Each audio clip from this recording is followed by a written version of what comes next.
स्वागत है आपको concept clear with Nitish channel में। जैसा कि जो है हम लोग अनुच्छेद पढ़ रहे थे, ठीक है ना। तो पिछले वीडियो में जो है हम लोग संसद पढ़ लिए हैं। अनुच्छेद 79 से 122 तक जो है 2 वीडियो में हम लोग अनुच्छेद के बारे में, संसद के अनुच्छेद के बारे में जो है पढ़े हैं, ठीक है। अब जो है अनुच्छेद 123, अनुच्छेद 123 में क्या है? अध्यादेश। अध्यादेश अनुच्छेद 123 में जो है अध्यादेश है, ठीक है ना। इसमें है कि जब भी कोई संसद का सत्र नहीं चलता है तो उस समय जो है अगर कानून की जरूरत पड़ती है तो उस समय जो है राष्ट्रपति को एक पावर दिया गया है अनुच्छेद 123 के तहत। वह जो है एक अध्यादेश जारी करके और वह एक अस्थायी कानून जो है बना सकते हैं। और जो है इसमें जो है राष्ट्रपति जो है अध्यादेश जारी करके कानून बना सकते हैं। और इसमें इसका जो है जब सत्र शुरू हो जाता है तब जो है सत्र शुरू होने से 6 सप्ताह में इसको पास होना चाहिए। सत्र जब भी शुरू होता है तो सत्र शुरू होने से जो है 6 सप्ताह में जो है इस अध्यादेश को पास होना चाहिए, तब जो है ये अस्थायी कानून बन जाएगा। और जो है इसका जो इस अध्यादेश को जो है अगर जो राष्ट्रपति चाहे तो बीच में भी मतलब इसको समाप्त कर सकता है। तो इसका जो टोटल जो है 6 माह और 6 सप्ताह, 6 माह और 6 सप्ताह तक जो है इस अध्यादेश का जो है समय है। इसके अंदर जो है इसको पास हो जाना चाहिए, ठीक है। तो अनुच्छेद जो है 123 के बारे में हम लोग जान लिए। अब जो है अनुच्छेद 124 से लेके 147 तक, अब जो है इसमें जो है सुप्रीम कोर्ट के बारे में पढ़ना है। हम लोग को क्या पढ़ना है? इस अनुच्छेद में जो है सुप्रीम कोर्ट के बारे में पढ़ना है। सबसे पहले तो है अनुच्छेद 124 में सुप्रीम कोर्ट की स्थापना और गठन। कहा गया है कि भारत में जो है एक सर्वोच्च न्यायालय होगा। भारत में क्या होगा? एक सर्वोच्च न्यायालय होगा। इसमें जो है न्यायाधीशों की नियुक्ति कौन करेंगे? राष्ट्रपति करेंगे। इनमें जो है न्यायाधीशों की नियुक्ति कौन करेंगे? राष्ट्रपति करेंगे। और इनके न्यायाधीशों की जो है योग्यता क्या होगी कि वो जो है कम से कम उच्च न्यायालय में 5 वर्ष तक न्यायाधीश के रूप में काम किए हों, या तो जो है वह उच्च न्यायालय में 10 वर्ष तक वकील के रूप में काम किए हों, और वह भारत के नागरिक हो, या तो वह राष्ट्रपति के नज़र में कानून के अच्छे जानकार हो। इस तरह से जो है उनकी योग्यता है। किसका? तो न्यायाधीशों का। ये जो है सभी अनुच्छेद 124 में कही गई है। अनुच्छेद 125, अनुच्छेद 125 में है कि न्यायाधीशों के वेतन और भत्ते, न्यायाधीश के जो वेतन और भत्ते हैं वह जो है संसद तय करेगी। कौन तय करेगी? संसद जो है इसका वेतन और भत्ता तय करेगी। और कभी भी जो है इसका वेतन और भत्ता समान समय में जो है इनकी वेतन भत्ता में कोई कटौती नहीं होगा। अगर जो आपातकाल की स्थिति होगा तो इनके वेतन और भत्ते में कटौती हो सकती है। ये जो है अनुच्छेद 125 में कहा गया है, ठीक है। तो अनुच्छेद 125 जो है वेतन और भत्ते के बारे में जो है जानकारी देता है, ये न्यायाधीशों के वेतन और भत्ते के बारे में। अनुच्छेद 126 में कहा गया है कि कार्यवाहक मुख्य न्यायाधीश, कार्यवाहक मुख्य न्यायाधीश का मतलब हुआ कि अगर जो मुख्य न्यायाधीश सर्वोच्च न्यायालय के मुख्य न्यायाधीश की पद खाली है, अगर जो सर्वोच्च न्यायालय के मुख्य न्यायाधीश की पद खाली है तो उस समय जो है राष्ट्रपति सर्वोच्च न्यायालय के किसी भी न्यायाधीश को यानी अन्य न्यायाधीश को जो है वह कार्यवाहक मुख्य न्यायाधीश के रूप में नियुक्त कर सकते हैं, ठीक है। अनुच्छेद 127 में है तदर्थ न्यायाधीश। इसको जो है इंग्लिश में क्या बोलते हैं? एडहोक। तदर्थ के इंग्लिश में क्या बोलते हैं? एडहोक, एडहोक, ठीक है। तो तदर्थ न्यायाधीश, तदर्थ न्यायाधीश जो है जब भी हमें जो है मतलब न्यायाधीशों की संख्या को पूरी करने में, यानी कोरम पूरी करने में जो है संख्या अगर जो उनको कम रहा है तो जो है हाई कोर्ट के न्यायाधीश को जो है इसमें हाई कोर्ट के न्यायाधीश में जो है उनके कोरम पूरा करने के लिए पूरा करते हैं और उसे ही जो है तदर्थ न्यायाधीश कहा जाता है। ठीक है। अनुच्छेद 128 में है सेवानिवृत्त न्यायाधीश, यानी जो भी जज जो है रिटायर हो गए हैं, मतलब सर्वोच्च न्यायालय के जो भी जज रिटायर हो गए हैं उनकी जो है जरूरत पड़ने पर जो है, चाहे वो सर्वोच्च न्यायालय के न्यायाधीश हो या उच्च न्यायालय के न्यायाधीश हो, तो उन्हें जो है जरूरत पड़ने पर जो है बैठक में बुलाया जा सकता है। ये जो है अनुच्छेद 128 में कहा गया। अनुच्छेद 129 में है कि अभिलेख न्यायालय, सर्वोच्च न्यायालय है जो एक अभिलेख न्यायालय होगा। इसमें जो है कि जो भी सुप्रीम कोर्ट, यानी जो भी सुप्रीम कोर्ट आदेश, मतलब क्या बोलते हैं, न्याय देगा, उसको जो है सुरक्षित और साक्ष्य के रूप में रखेगा, उसको जो है सुरक्षित और साक्ष्य के रूप में रखेगा। तो अभिलेख न्यायालय अनुच्छेद 129 में क्या कहा कि ये जो भी न्याय देगा वह जो है सुरक्षित साक्ष्य के रूप में जो है वह रखेगा। ठीक है।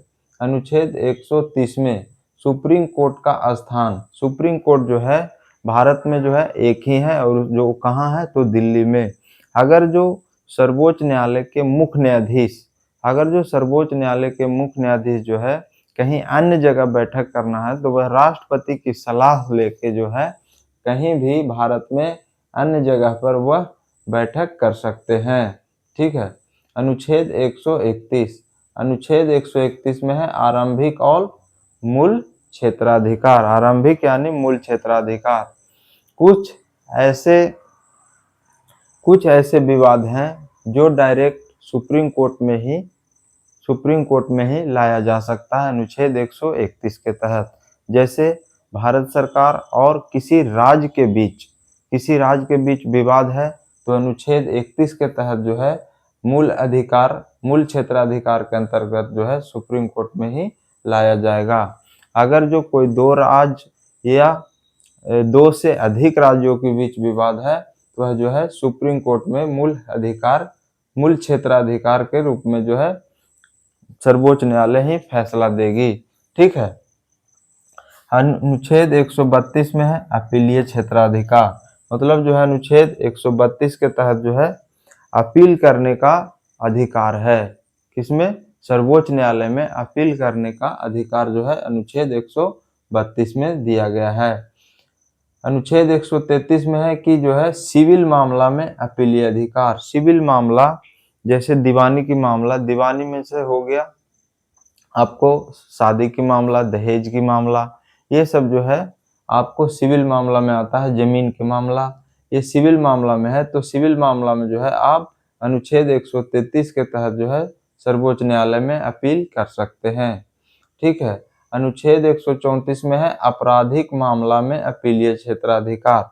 अगर जो है आपको हाई कोर्ट यानी उच्च न्यायालय से रिहाई का फैसला देना था, लेकिन जो है उस फैसले को पलट के और आपको जो है मृत्यु दंड या फांसी की सजा दे दिया है, तो उस आपराधिक मामले को जो है आप उस फैसले को अनुच्छेद 134 के तहत, आपराधिक मामला है फिर भी जो है अनुच्छेद 134 के तहत सुप्रीम कोर्ट में अपील कर सकते हैं। अनुच्छेद 135 में है अधिकार और शक्तियों का प्रयोग। जैसे क्या है कि पहले जो था क्या था, संघीय न्यायालय। संघीय न्यायालय जो 1935 के अधिनियम के तहत 1937 में जो है संघीय न्यायालय की स्थापना हुआ था। जो भारत आजाद होने पर जो है उसी को संघीय न्यायालय के जो है सुप्रीम कोर्ट के रूप में जो है बदल दिया गया। क्या है? सर्वोच्च न्यायालय के रूप में बदल दिया गया। और जो संघीय न्यायालय की पावर थी वो जो है सर्वोच्च न्यायालय में पावर जो है डाइवर्ट कर दिया गया। ठीक है। अब है अनुच्छेद 136। 136 में है अपील के लिए विशेष अनुमति। अपील के लिए विशेष अनुमति। अनुच्छेद 137 में है न्यायिक समीक्षा। न्यायिक समीक्षा में है कि अगर सुप्रीम कोर्ट यानी सर्वोच्च न्यायालय जो भी न्याय देता है तो उसको पुनः से जो है दोबारा है वह अपनी जांच कर सकता है और जो है न्याय बदल सकता है। ये जो है अनुच्छेद 137 में कही गई है। ठीक है, अनुच्छेद 138 में है सुप्रीम कोर्ट की शक्तियों में वृद्धि। अगर जो सुप्रीम कोर्ट के शक्ति में वृद्धि करना है तो जो है संसद जो है इनके शक्तियों में वृद्धि कर सकती है, इनके क्षेत्राधिकार में वृद्धि कर सकता है। कौन? संसद। अनुच्छेद 139 में है रीट जारी करने की शक्ति। जो जैसे सुप्रीम कोर्ट जो है मौलिक अधिकार के अलावा अन्य मामलों में भी जो है रीट जारी कर सकता है। अनुच्छेद 139 के तहत मौलिक अधिकार के अलावा अन्य मामलों में भी सुप्रीम कोर्ट जो है रीट जारी कर सकता है। अनुच्छेद 140 में है सुप्रीम कोर्ट की अनुपूरक शक्तियां। सुप्रीम कोर्ट की अनुपूरक शक्तियां जो है अनुच्छेद 140 में है। अनुच्छेद 141 में है कि सुप्रीम कोर्ट द्वारा घोषित कानून सभी न्यायालयों पर बाध्यकारी होगा। अगर जो सुप्रीम कोर्ट ने जो न्याय दे दिया उस न्याय जो है हमारे देश के किसी भी न्यायालय में, मतलब भारत के अंदर किसी भी न्यायालय में उस न्याय के अनुसार ही, मतलब उस न्याय के अनुसार न्याय देना बाध्यकारी होगा, यानी उसी न्याय के तहत जो है न्याय दिया जाएगा। ठीक है। अनुच्छेद 142 में है पूर्ण न्याय करना। पूर्ण न्याय करना। ठीक है, जो सुप्रीम कोर्ट जो है पूर्ण न्याय करता है। कौन? अनुच्छेद 142 के तहत जो है सुप्रीम कोर्ट पूर्ण न्याय करने की बात करता है। अनुच्छेद 143 में है राष्ट्रपति की सुप्रीम कोर्ट से परामर्श करने की शक्ति। मतलब अगर जो किसी भी मामला में राष्ट्रपति को ऐसा लगता है तो वह जो है सुप्रीम कोर्ट से यानी सर्वोच्च न्यायालय के न्यायाधीश से जो है वह अपना सुप्रीम कोर्ट से सलाह ले सकता है। लेकिन ये जरूरी नहीं है कि लिया गया सलाह जो है राष्ट्रपति जो है मान ही ले। वो राष्ट्रपति के अपने विचार पर है, वो मान भी सकता है या ना भी मान सकता है। लेकिन राष्ट्रपति जो है किसी भी मामले में जो है वह जो है सुप्रीम कोर्ट से सलाह ले सकता है अनुच्छेद 143 के तहत। अनुच्छेद 144 में है सिविल और न्यायिक अधिकारी। जो भी सुप्रीम कोर्ट में सिविल और न्यायिक अधिकारी हैं वे सुप्रीम कोर्ट की कामकाज में सहायता करेंगे। क्या करेंगे? सहायता करेंगे। ठीक है। अनुच्छेद 145। अनुच्छेद 145 में है न्यायालय के नियम। जो है सुप्रीम कोर्ट जो है चलाने के लिए जो है मुख्य न्यायाधीश या सुप्रीम कोर्ट को जैसे मतलब जिस विधि से चलना है उसका नियम जो है खुद बना सकता है। कौन? सुप्रीम कोर्ट जो है खुद अपना नियम बना सकता है। अनुच्छेद 146 में है कि सुप्रीम कोर्ट के अधिकारी और सेवक और उनके व्यय। इसका कहने का मतलब है अनुच्छेद 146 में कि सुप्रीम कोर्ट में जो भी कर्मचारी होंगे या अधिकारी होंगे, जो भी प्रशासनिक व्यवस्था में जो खर्चा आएगी वो भारत के संचित निधि से दिया जाएगा। कहाँ से दिया जाएगा? भारत के संचित निधि से दिया जाएगा। ठीक है। अनुच्छेद 147। अनुच्छेद 147 में कहा गया है कि संविधान की व्याख्या से संबंधित कुछ शब्दों का अर्थ स्पष्ट करना। संविधान की व्याख्या, समझ रहे हैं? तो संविधान की व्याख्या करने से संबंधित कुछ शब्द जो है स्पष्ट करना, ये जो है अनुच्छेद 147 के तहत जो है सर्वोच्च न्यायालय ही कर सकता है। ठीक है। तो हम लोग जो है अनुच्छेद 124 से 147 तक के जो है सुप्रीम कोर्ट यानी सर्वोच्च न्यायालय यानी उच्चतम न्यायालय के बारे में हम लोग जो है पढ़ लिए हैं और जानकारी ले लिए हैं। तो इनमें से जो है आपको महत्वपूर्ण अनुच्छेद पूछा जाता है तो खास करके जो है आप ये याद रखिएगा कि इनकी गठन 124 में है। उनके वेतन भत्ते की बात जो है 125 में कही गई है और कार्यवाहक मुख्य न्यायाधीश 126 में, तदर्थ न्यायाधीश जो है 127 में, सेवानिवृत्त न्यायाधीश 128 में। ठीक है। सर्वोच्च न्यायालय जो एक अभिलेख न्यायालय होगा 129 अनुच्छेद के तहत। ठीक है।